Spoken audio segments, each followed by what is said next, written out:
And then what did you make of Sophie Cunningham's flagrant foul on JC towards the end? It was a flagrant foul. You think it's like defending Caitlin or defending the team, or how do you view just how it all? I view it as a flagrant foul. Wow, that's about the game too. Yeah, well, I mean, that you guys came for basketball. Yeah, Let's no, talk seriously. about basketball. Yeah. Come on now. What do you think of just how you all were able to pull away in the second half, Caitlin, in particular? We're going to the Commissioner Cup Championship. Let's That's go! pretty exciting. Y'all want to talk about that? Let's talk about that. What do you think, again, in the second half? The WNBA is teetering on the edge of sabotaging its own existence. Its biggest star, Caitlin Clark, is reportedly nearing a breaking point, and the rumors of her departure grow louder with each passing day. But this isn't merely about rookie hazing. It's a disturbing saga of on-court assaults overlooked by officials, a jealous league that resents the very player revitalizing it, and a media that targets the victim instead of the problem. Now, a shocking rumor is spreading. Clark may be planning to walk away, a bold, defiant move that could expose the WNBA's darkest truths and leave the league desperately chasing the attention she once commanded alone. WNBA record.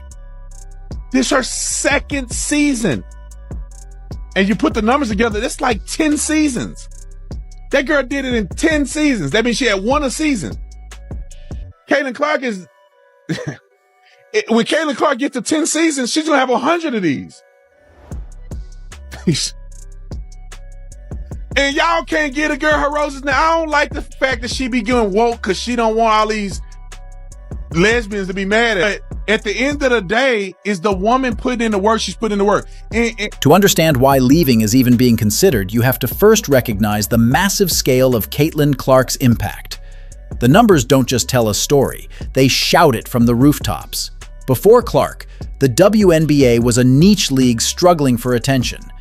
After her debut, it transformed into must-watch television. She became a one-woman economic engine. Arenas that once sat half-empty were now packed to capacity. Not just in Indiana, but in every city she played.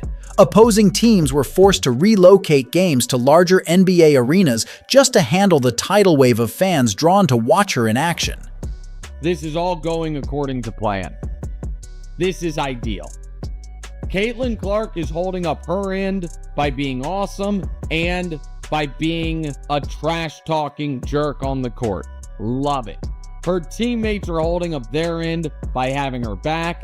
The other players in the league are holding up their end by not liking her. Perfect. Couldn't have written a better script. Caitlin is talking trash to this girl's hard fouling her. Her teammate Sophie Cunningham, who got a black belt in Taekwondo at the age of 6, she's like, I will F you guys up.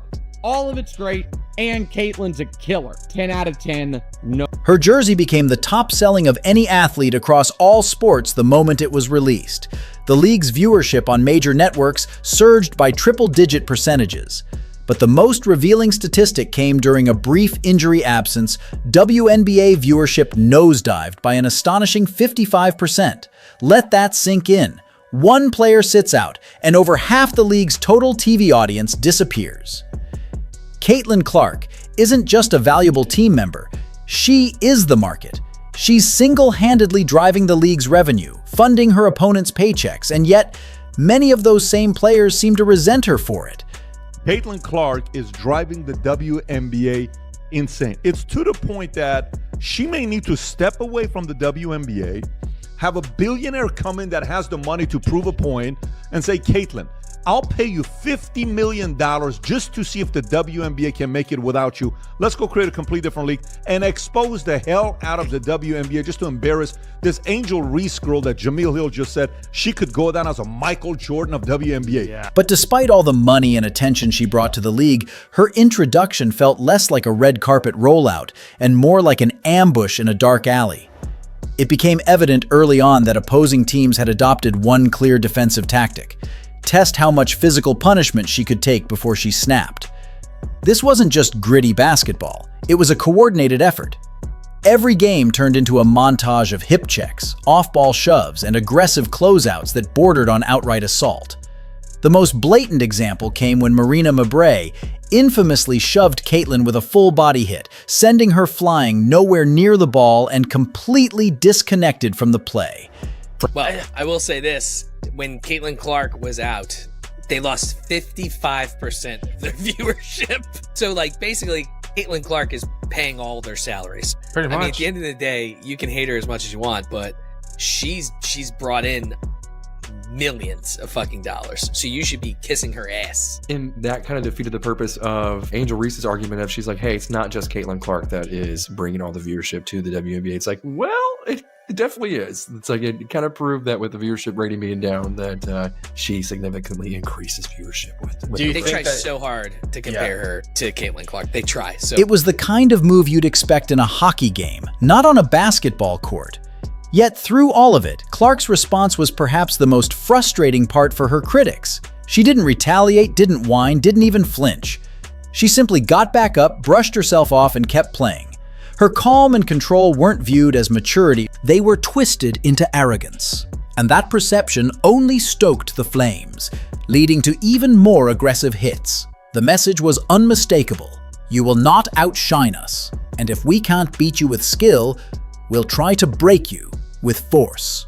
The Fever and Sun hold a brawl and a basketball game breaks out. This was something. Caitlin Clark, without question, gets raked across the face. I think she gets poked in the eye, but it's difficult to tell. If you're the Indiana Fever, you cannot stand by and let that happen. They need to make it clear to the officials. If you're going to let this happen, then we're going to stand up for our player and make a mess of the game, and you're going to have a big mess on your hands. So you need to stand up for this. You need to do something about this. You've just learned with definitive data and beyond question that Caitlin Clark controls more than half the audience for the entire WNBA. But the hits on the court were only half the story, because the very people responsible for upholding the rules were nowhere to be found. While Caitlin was being treated like a human piñata, the referees looked the other way, their whistles seemingly missing in action. Clear, aggressive fouls were either ignored or downgraded to common fouls, sending a loud message to the rest of the league.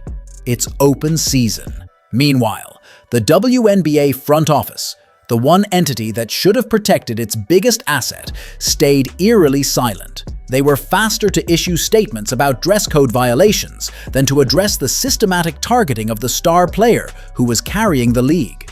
A lot of us were expecting some sort of dip since Caitlin Clark has been out with injury, but I don't think all of us were expecting the entire viewership of the entire WNBA to be down. And this tweet from Brennan really stuck out to me. She said one player gets injured and more than half the TV audience for the entire league disappears. Has any other athlete ever had that kind of impact on a sport? Golf without Tiger definitely dropped precipitously on occasion, but not like this. This news is alarming for the league, and it's alarming for the league because this is such a crucial year for the WNBA.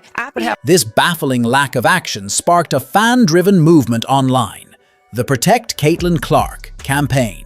Frustrated viewers turned into amateur analysts, dissecting game footage in slow motion, circling illegal screens, and shouting into the digital void for flagrant fouls that never came. It revealed a disturbing hypocrisy at the core of the WNBA.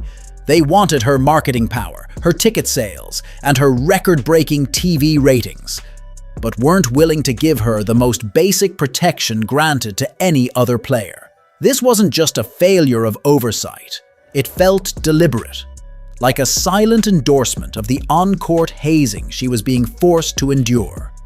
I am sick and tired of the way they are treating my girl, Caitlin Clark. I am here to propose a solution. I think they need an enforcer. You know, someone who comes off the bench to kind of lay the smack down on an opposing team member. I want to get the word out to the Indiana Fever that I am available. I'm ready to identify as whatever I need to in order to get the job. They need someone like me. Why? Because I'm not afraid of any 6-foot tall lesbian. I work out. Now, I have a couple of real good go-to moves in my bag of tricks. And just when it seemed the situation couldn't get any more absurd, the media stepped in, only to blame the one being attacked. Instead of condemning the dangerous plays, a bizarre narrative began to circulate among analysts and commentators.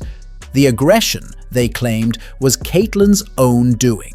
She was too confident. She talked trash. She had it coming. It's an argument so fundamentally flawed, it's almost laughable. This is professional sports, a battlefield of ego, intensity, and mental warfare.